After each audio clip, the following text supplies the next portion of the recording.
Now adding the missing bridge into the manure section and smoothing its opening, look at this number, because it shouldn't exist. Fertilizer, bone meal, a bag of premium potting mix, a bottle of something called liquid gold that cost more per ounce than the milk in the fridge. Almost $200 for a garden that's roughly the size of a car. And the strange part is, none of it fixed the actual problem. The tomatoes still cracked. The leaves still yellowed at the edges by the middle of July. Every bag promised to be the answer, and every bag quietly became one more thing gathering dust in the shed by August, half used, already replaced by whatever the internet was recommending that week. There's a particular kind of tired that comes from spending money and still losing. Not the tired of failure exactly, the tired of doing everything you were told to do and watching it not work anyway. And yet 40 minutes down a quiet county road, there's a farm that spends nothing, not very little, nothing. No fertilizer truck ever turns down that driveway. No one there has ever swiped a card at a garden center. And still, every single year, that soil produces vegetables so rich in flavor that people drive from 3 towns over just to stand at a folding table on the roadside and hand over cash for a bag of tomatoes. Here's the part that will sound impossible until you see it for yourself. Everything that farm needs to feed its soil is already sitting somewhere in your life right now. Not hidden, not expensive, not something you'd have to plant, grow, or wait years to harvest. 5 things, all free, all sitting in places most people walk past a dozen times a day without a second glance. And once you know what they are, you'll never look at your own trash can the same way again. Because right now, most people are actively throwing all 5 of them away, every week, without knowing it. By the end of this, that $200 receipt won't just feel unnecessary. It will feel almost embarrassing proof of money spent chasing something that was sitting, this entire time, within arm's reach. Start with the thing almost everyone treats as the enemy. Every gardener has felt this particular kind of defeat, the one where you spend an entire Saturday afternoon clearing weeds from a bed, only to find the exact same weed standing there again 2 weeks later, taller than before, as if nothing happened. Most people assume this means the weed won, that it's simply stronger than the garden around it. The instinct at that point is almost always to reach for something stronger, a spray, a killer, something with a name that sounds like it means business. And for a while it does seem to work. The weed dies, the bed looks clean, the problem appears solved. Except it never actually stays solved, does it? The weeds come back. Maybe not the same day, but they come back because the thing that made that spot hospitable to a weed in the first place was never addressed. Only the symptom was. But an Amish farmer sees something else entirely when he looks at that same weed. He sees a root system that dug down further than any of his vegetables ever could, pulling up minerals from soil layers his tomatoes will never reach in their entire life. Dandelions in particular pull calcium and potassium up from several feet down. Nettles gather nitrogen like nothing else growing wild. Every one of these plants that looks like a nuisance is quietly hoarding nutrients that your vegetables are starving for. So instead of fighting the weed, the farmer simply changes what happens to it after it's pulled. This is called chop and drop, and it might be the simplest method in this entire story. Pull the weed, cut it if it's large, lay it down flat right where it grew, or move it to wherever the soil needs help most. Left alone, that pile becomes a slow-release blanket. It shades the soil from the harsh midday sun, holds in moisture that would otherwise evaporate by noon, and as it breaks down, it hands back every mineral it spent weeks pulling up from underground. There's a second version of this trick, and it's slightly stranger. Fill a bucket with water. Stuff it full of pulled weeds, nettles work especially well. Cover it loosely and leave it in the sun for 2 or 3 weeks. What comes out will smell unpleasant enough to make you take a step back. But diluted with water until it looks like weak tea, this liquid becomes one of the most potent free fertilizers available to anyone with a backyard and a bucket.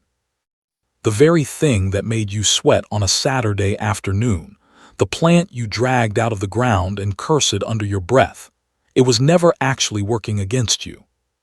It was gathering ingredients, you just didn't know it yet. There's one more layer to this that most people never think to ask about. Why does the dandelion of all plants show up first in the worst, most compacted soil, the corner of the yard where nothing else will grow, the crack in the driveway, the patch by the mailbox that's been driven over more times than anyone can count? It isn't an accident. It's a rescue mission. That long taproot is built specifically to break through compacted ground that nothing else can penetrate, prying open channels for air and water to follow behind it. The weed you've been fighting for years was never trying to ruin your garden. It was trying to fix it, in the only language it knew how to speak. That's the ground taken care of.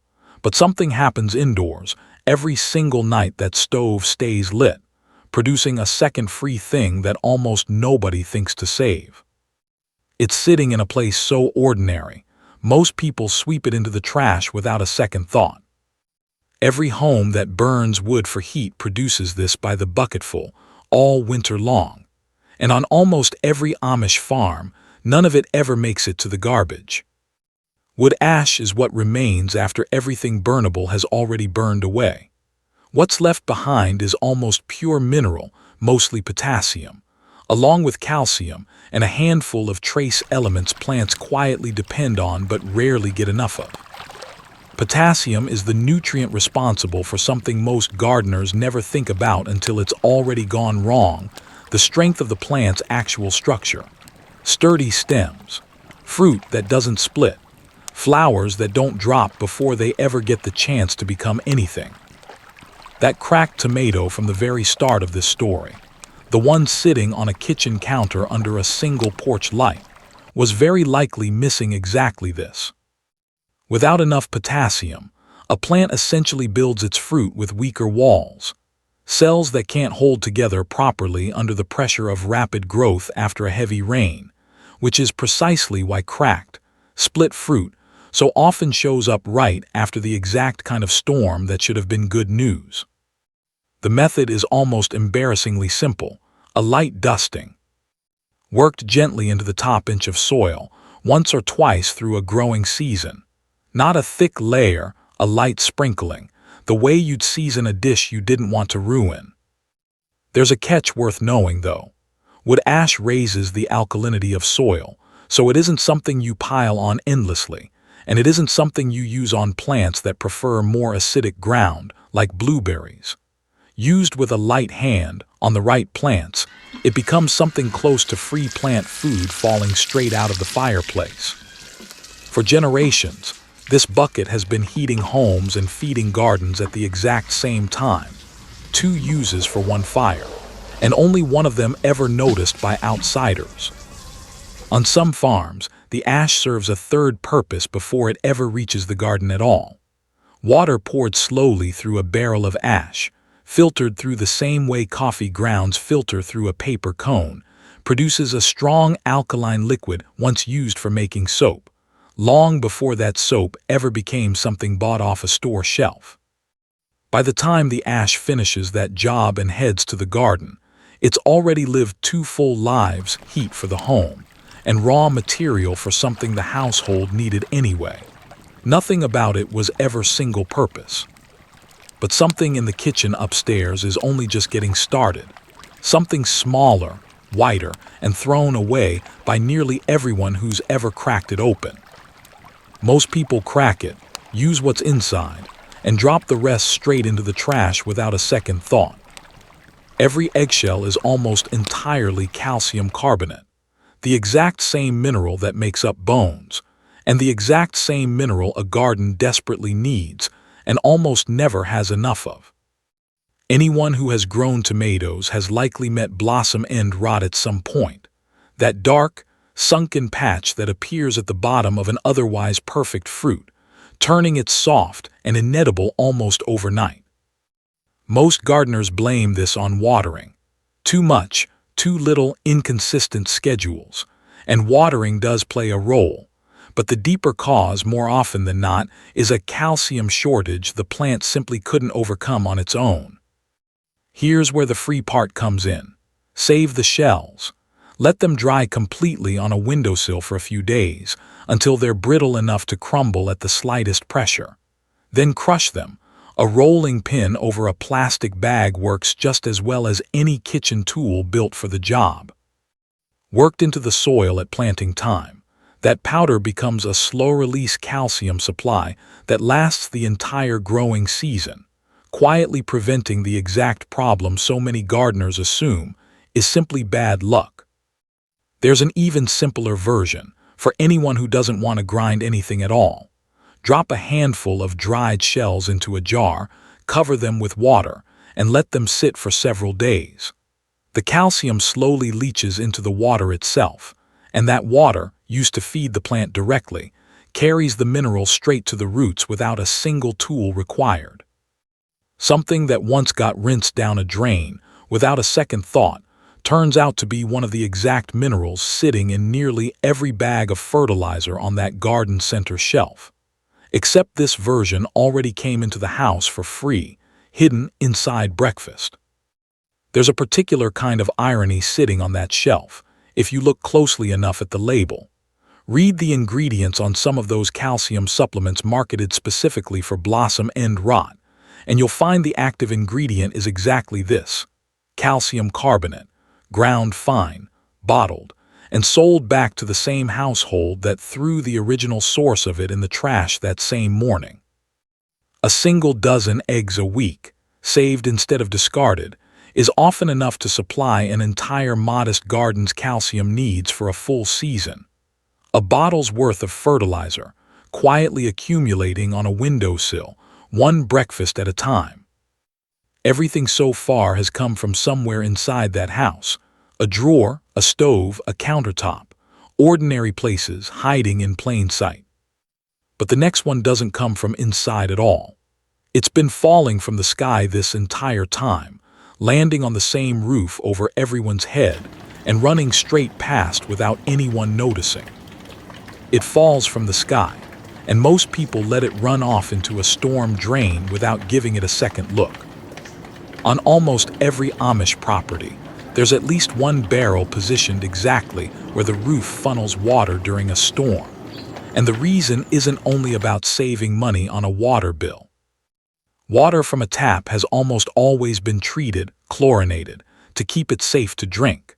That same chlorine is mildly hostile to something else: the underground workforce mentioned earlier in this story, the soil microorganisms that turn raw material into food a plant can actually use.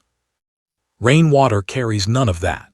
It falls through the atmosphere and picks up trace amounts of nitrogen along the way, particularly after a storm involving lightning, when electrical energy in the air converts atmospheric nitrogen into a form plants can immediately absorb the moment it touches the ground. This is why a garden often looks visibly greener within a day or two after a real thunderstorm, not simply because it received water, but because that particular water arrived preloaded with a nutrient most gardeners pay good money for in liquid form. Collecting it costs nothing beyond the barrel itself, and once it's in place, it fills itself, storm after storm, all season long, without a single trip to any store. Used on seedlings especially, this softer, chemical-free water tends to produce stronger, faster early growth than anything straight from an indoor tap, a difference visible within the first week for anyone paying close attention. Something that most people are actively trying to divert away from their homes turns out to be one of the highest quality inputs an entire garden could ever receive. And it arrives, uninvited, for free, every single time the clouds decide to open. There's a reason people have always been drawn outside the moment a storm begins, standing in doorways, faces tilted upward, even as adults who should know better. Something in that first smell of rain hitting warm ground, a scent with its own name, born from oils released by plants and bacteria in dry soil the moment moisture returns to it, has always registered, somewhere instinctive, as good news arriving. It turns out that instinct wasn't wrong. What falls from a genuine thunderstorm does, for free, something close to what that truck is delivering in bottled form for $15 an ounce. Except one of them requires nothing but patience, a barrel and a roof that already exists. 4 things so far, 3 from inside a house, 1 from the sky above it. But the last one comes from somewhere entirely different, somewhere with hooves and a barn door that creaks open at first light. It comes from somewhere most homeowners simply don't have, and it ties every other secret in this story together. Manure, mixed with the straw bedding beneath it, has been the foundation of Amish soil for longer than anyone currently farming that land has been alive. It isn't glamorous. It isn't sold with a fancy label. But it is, without question, one of the most complete and balanced natural fertilizers that exists anywhere. Think about what actually happens inside an animal like this, long before that manure ever reaches a pile. Every mineral pulled from deep pasture grass. Every nutrient absorbed from hay grown on that same land. All of it passes through a digestive process more thorough than anything happening in a factory. What comes out the other side is already partially broken down, already easier for soil life to finish the job. In a strange way, the animal has already done half the work. A bag of synthetic fertilizer skips entirely. Fresh manure, though, is too strong to use directly, hot enough in the literal sense, to burn tender roots and stress a young plant instead of feeding it. So it gets aged first, piled, turned occasionally, left to mellow for several months until it transforms into something dark, crumbly, and safe. Now, here's the part that matters most for someone without a single animal on their property. You don't need a barn to access this.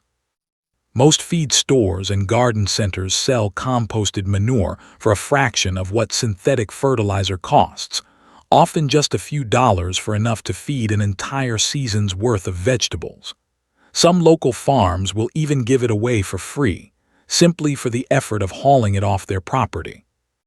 Worked into soil before planting, it becomes the connective layer that makes every other secret in this story work even better. The weeds break down faster in soil this alive. The wood ash disperses more evenly. The calcium from crushed eggshells gets carried further by roots that are finally growing in something worth growing in. Manure was never simply about growing bigger vegetables. It was about understanding that nothing on a working farm is ever truly waste. Every single output from one part of the property becomes an input somewhere else, a circle that never stops turning and never costs a single dollar to keep spinning. Ask the farmer running that pile today where he learned it, and the answer is never a book, never a class taken online.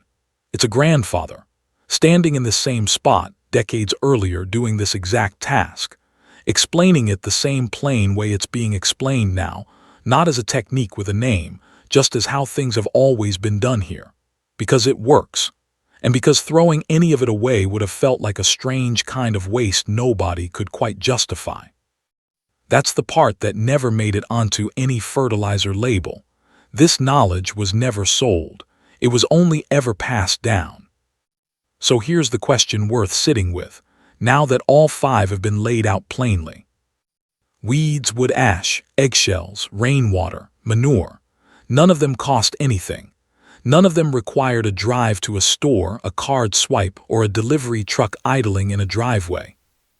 Every single one of them was already present in some form in an ordinary life, sitting in a trash can, a fireplace, a compost pail, a rain gutter, waiting to be noticed instead of discarded. This is the real difference between a farm that spends nothing and a garden that spends $200 a season chasing the exact same result. It was never about access to rare ingredients or expensive equipment. It was about paying attention to what was already there and refusing to throw it away simply because no one had ever explained its worth. somewhere on that quiet farm 40 minutes down the road. None of this ever felt like a secret. It was simply how a household worked. Nothing wasted, nothing bought that didn't need to be, everything eventually finding its way back into the ground it came from. Notice something about all 5 of these, now that they've been laid side by side. None of them required a single new habit that didn't already exist in some form. The eggs were already being cracked. The rain was already falling. The stove was already burning wood through the cold months, whether anyone collected the ash or not. The only thing that changed on that farm was the decision not to throw any of it away. That's the entire secret, really, stripped down to its simplest form. Not a technique, not a product, just a different question asked at the exact moment most people are about to throw something out. Is this actually finished being useful, or does it still have one more job left to do?